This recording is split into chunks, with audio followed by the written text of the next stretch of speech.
नमस्कार दोस्तों, TET classes with Sneha में आपका स्वागत है। दोस्तों आज की क्लास में हिंदी सी टैट प्रीवियस ईयर 29 जनवरी 2023 का पेपर सॉल्व करेंगे।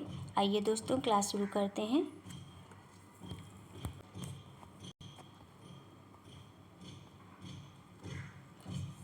हिंदी का पेपर सॉल्व करते हैं।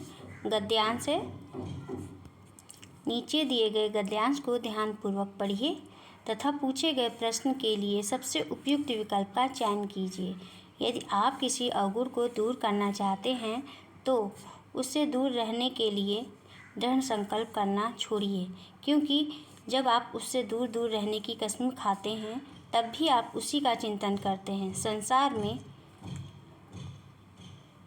प्रत्येक कार्य अनेक कारणों से होता है। यदि दूसरे कारण एकदम प्रतिकूल हों तो अकेली भावना क्या करेगी। कोई करुण अपने शरीर को बलवान बनाना चाहता है, खाने पीने के साधारण नियमों का ख्याल नहीं करता, स्वच्छ वायु में नहीं सोता, व्यायाम नहीं करता, केवल भावना के ही बल पर बलवान होना चाहता है। यह असंभव है। भावना अपना काम करती है, किंतु अकेली भावना खाने पीने, स्वच्छ वायु और व्यायाम सभी की जगह नहीं ले सकती। सभी भावनाओं में श्रेष्ठ भावना एक ही है, जिसे सभी धर्मों ने प्रमुख माना है। सभी के प्रति मैत्री, गुणियों के प्रति श्रद्धा, दुखियों के प्रति दया। भावना के इन्हीं पक्षों को अपनाने का प्रयत्न और अभ्यास व्यक्ति के निर्माण की कुंजी है। शरीर को बलवान बनाने की इच्छा रखने वाले को क्या करना चाहिए? क्या करना चाहिए दोस्तों? इनमें से कौन सा ऑप्शन सही होगा?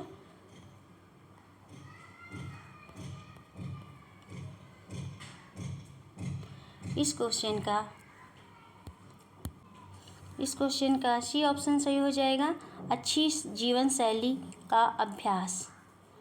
शरीर को बलवान बनाने की इच्छा रखने वाले को अच्छी जीवन शैली का अभ्यास करना चाहिए, क्योंकि सही अभ्यास और प्रयत्न ही व्यक्ति के निर्माण की कुंजी है। कोई व्यक्ति केवल दृढ़ संकल्प लेकर ही किसी दुर्गुण से दूर नहीं हो सकता, जैसे केवल भावना के बल पर बलवान होना असंभव है। नेक्स्ट क्वेश्चन है सेकंड क्वेश्चन।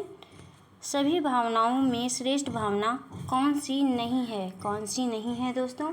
सेकंड का ए ऑप्शन सही हो जाएगा। दुखियों के प्रति उपेक्षा। दुखियों के प्रति उपेक्षा का भाव सभी भावनाओं में श्रेष्ठ भावना नहीं है, जबकि गुणियों के प्रति श्रद्धा, सभी के प्रति मैत्री तथा दुखियों के प्रति दया इत्यादि भावनाएं श्रेष्ठ भावनाएं हैं। नेक्स्ट क्वेश्चन है थर्ड क्वेश्चन। बुरी आदत छोड़ने का दृढ़ संकल्प करने पर भी बार बार असफलता क्यों मिलती है? क्यों मिलती है दोस्तों? थर्ड का डी ऑप्शन सही हो जाएगा। दृढ़ संकल्प में भी उसी आदत का चिंतन छाया रहता है। बुरी आदत छोड़ने का दृढ़ संकल्प करने पर भी बार बार असफलता मिलती है, क्योंकि दृढ़ संकल्प में भी व्यक्ति उसी आदत की चिंता में चिंतित रहता है। इसलिए दृढ़ संकल्प लेने के बाद भी व्यक्ति को शेष अन्य कारणों पर ध्यान देनी चाहिए ताकि सफलता प्राप्त हो सके। नेक्स्ट क्वेश्चन है फोर्थ क्वेश्चन। लेखक ने किस बात को असंभव बताया है? फोर्थ का कौन सा ऑप्शन सही होगा दोस्तों? सी ऑप्शन सही हो जाएगा। भावनाओं के बल पर ही लक्ष्य की प्राप्ति। लेखक ने भावनाओं के बल पर ही लक्ष्य की प्राप्ति इस बात को असंभव बताया है, क्योंकि अकेले भावना से व्यक्ति सफलता प्राप्त नहीं कर सकता। भावना के साथ साथ लक्ष्य प्राप्ति के अन्य उत्पादनों पर भी विशेष ध्यान देना पड़ता है, तभी सफलता मिलती है। नेक्स्ट क्वेश्चन है फिफ्थ क्वेश्चन।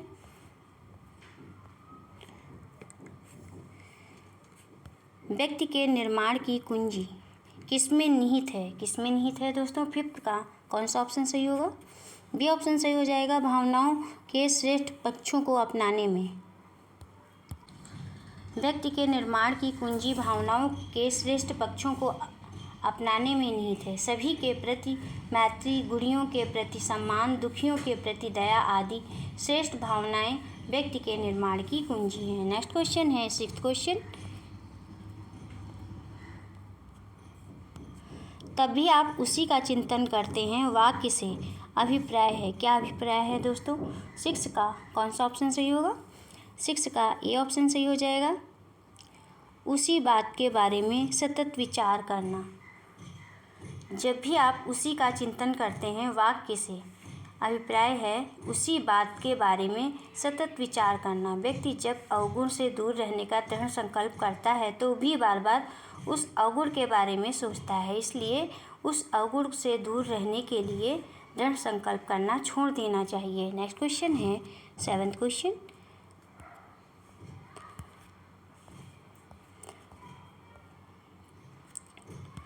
प्रतिकूल का विपरीतार्थी शब्द है। क्या है? 7th का कौन सा ऑप्शन सही होगा दोस्तों? 7th का बी ऑप्शन सही हो जाएगा, अनुकूल। नेक्स्ट क्वेश्चन है 8th क्वेश्चन।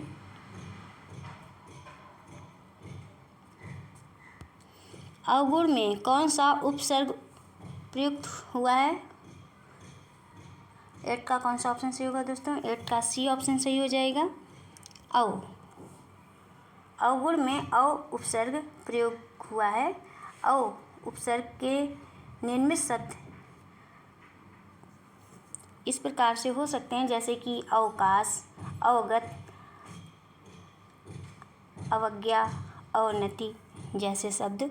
नेक्स्ट क्वेश्चन है दोस्तों 9th क्वेश्चन। 9th क्वेश्चन गद्यांश पे आधारित है। गद्यांश है, नीचे दिए गए गद्यांश को ध्यानपूर्वक पढ़िए तथा पूछे गए प्रश्न के लिए सबसे उपयुक्त विकल्प चयन कीजिए।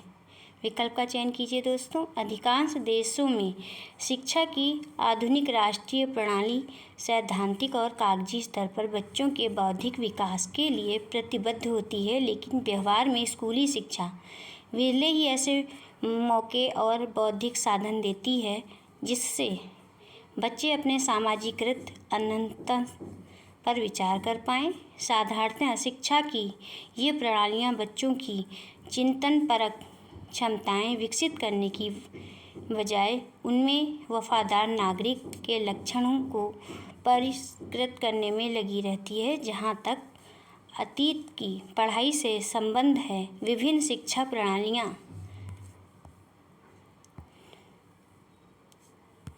बच्चों को एक स्वीकृत राष्ट्रीय अतीत में समाजीकृत करने का कार्य करती हैं। परिवार में संपन्न होने वाले प्राथमिक समाजीकरण से भिन्न द्वितीयक समाजीकरण की संस्था की तरह स्कूल राष्ट्र के अतीत का स्वीकृत ज्ञान बच्चों को देता है।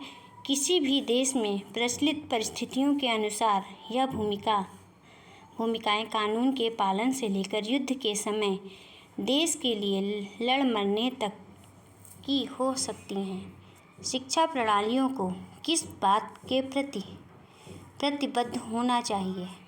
इस क्वेश्चन का कौन सा ऑप्शन सही होगा दोस्तों? इस क्वेश्चन का बी ऑप्शन सही हो जाएगा, बच्चों में समालोचनात्मक चिंतन कौशल विकसित करने के प्रति। नेक्स्ट क्वेश्चन है 10th क्वेश्चन। गद्यांश में किस संस्था को बच्चों के सामाजीकरण की द्वितीयक संस्था कहा गया है? 10th का कौन सा ऑप्शन सही होगा दोस्तों? डी ऑप्शन सही हो जाएगा, विद्यालय को। गद्यांश में विद्यालय जैसी संस्था को बच्चों के सामाजीकरण की द्वितीयक संस्था कहा गया है, जबकि परिवार को सामाजीकरण की प्रथम संस्था बताया गया है। नेक्स्ट क्वेश्चन है दोस्तों 11th क्वेश्चन। वर्तमान शिक्षा प्रणालियाँ राष्ट्र के अतीत का शिक्षण किस उद्देश्य से करती हैं? 11th का कौन सा ऑप्शन सही होगा दोस्तों? ए ऑप्शन सही हो जाएगा, देश के प्रति जान भी देने का भाव पैदा करना। नेक्स्ट क्वेश्चन है 12th क्वेश्चन। जहाँ तक अतीत की पढ़ाई से संबंध है, वाक्यांश में रेखांकित शब्द किस विषय की ओर संकेत कर रहा है? 12th का कौन सा ऑप्शन सही होगा दोस्तों? सी ऑप्शन सही हो जाएगा, इतिहास। जहाँ तक अतीत की पढ़ाई से संबंध है। वाक्यांश में रेखांकित शब्द इतिहास विषय की ओर संकेत कर रहा है। शेष अन्य विकल्प असंगत हैं। नेक्स्ट क्वेश्चन है 13 क्वेश्चन। गद्यांश के संदर्भ में अंतस का अर्थ है। क्या अर्थ है दोस्तों?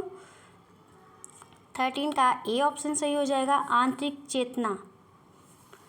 गद्यांश के संदर्भ में अंतस का अर्थ है आंतरिक चेतना। शेष दिए गए अन्य विकल्प तर्कसंगत नहीं है। नेक्स्ट क्वेश्चन है 14 क्वेश्चन। आधुनिक का विपरीतार्थी शब्द है। 14 का कौन सा ऑप्शन सही होगा दोस्तों? सी ऑप्शन सही हो जाएगा, प्राचीन। आधुनिक शब्द का विपरीतार्थी शब्द प्राचीन है। नेक्स्ट क्वेश्चन है 15 क्वेश्चन।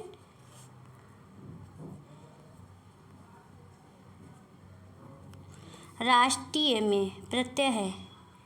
15 का कौन सा ऑप्शन सही होगा दोस्तों? डी ऑप्शन सही हो जाएगा, ई। राष्ट्रीय में ई प्रत्यय है। नेक्स्ट क्वेश्चन है 16 क्वेश्चन।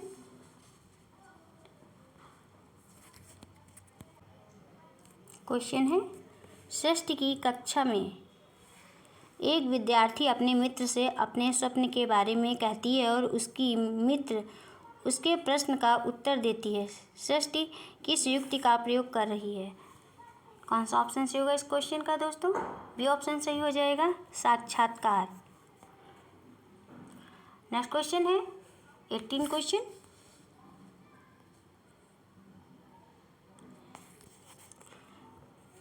निम्नलिखित में से कौन सा समग्र भौतिक प्रक्रिया का सिद्धांत नहीं है? 18 का कौन सा ऑप्शन सही होगा दोस्तों? सी ऑप्शन सही हो जाएगा, पठन बोध बहुत ही महत्वपूर्ण है। समग्र भौतिक प्रक्रिया का सिद्धांत नहीं है, जबकि दिए गए अन्य विकल्प समग्र भौतिक प्रक्रिया के सिद्धांत हैं। नेक्स्ट क्वेश्चन है 19 क्वेश्चन। भाषा की कक्षा में कौन सा उदाहरण प्रामाणिक सामग्री का उदाहरण नहीं है? 19 का कौन सा ऑप्शन सही होगा दोस्तों? 19 का डी ऑप्शन सही हो जाएगा, अंग्रेजी की पाठ्य पुस्तक। भाषा की कक्षा में अंग्रेजी की पाठ्य पुस्तक को पाठ्य पुस्तक का उदाहरण प्रामाणिक सामग्री का उदाहरण नहीं है, जबकि भोजनालय की भोजन तालिका, गीत के बोल और नौकरी के लिए विज्ञापन जैसे प्रामाणिक सामग्री के उदाहरण हैं। नेक्स्ट क्वेश्चन है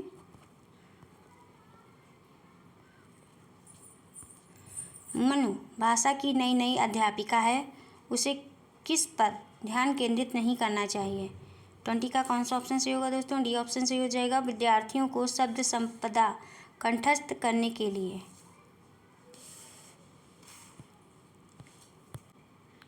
पर ध्यान केंद्रित नहीं करना चाहिए, जबकि दिए गए अन्य विकल्पों पर उसे ध्यान केंद्रित करना चाहिए। नेक्स्ट क्वेश्चन है 21 क्वेश्चन। प्रत्यक्ष विधि किस बात पर निर्भर करती है?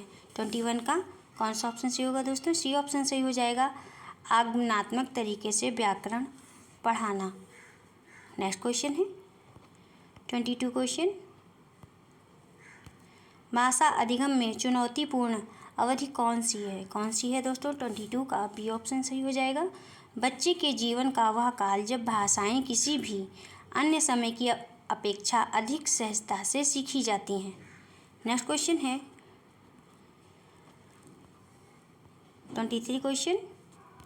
निम्नलिखित में से कौन सा शब्द भंडार शिक्षण का उद्देश्य नहीं है? 23 का डी ऑप्शन सही हो जाएगा, शब्द अर्थ कंठस्थ करना।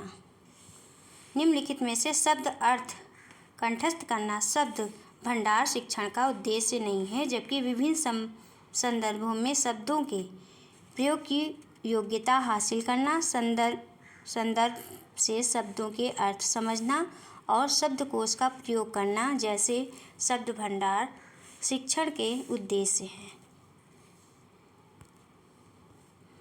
नेक्स्ट क्वेश्चन है रीमा ने अपने विद्यार्थियों को एक कहानी सुनाई है। कहानी सुनाने के बाद उसे अपने विद्यार्थियों को उस कहानी का अंत बदलने के लिए कहा। इस गतिविधि से रीमा अपने विद्यार्थियों के लिए क्या करना चाह रही है? 24 का कौन सा ऑप्शन सही होगा दोस्तों? बी ऑप्शन सही हो जाएगा। कल्पनाशीलता और रचनात्मकता का पोषण करना चाह रही है। नेक्स्ट क्वेश्चन है दोस्तों 25 क्वेश्चन।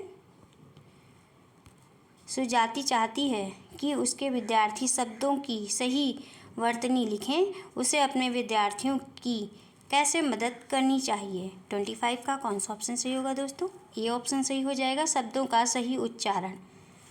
सुजाति को अपने विद्यार्थियों को शुद्ध वर्तनी लिखना सिखाने के लिए उन्हें शब्दों का सही उच्चारण करना सिखाना होगा, तभी उसके विद्यार्थी शुद्ध वर्तनी लिख सकेंगे। नेक्स्ट क्वेश्चन है 26 क्वेश्चन।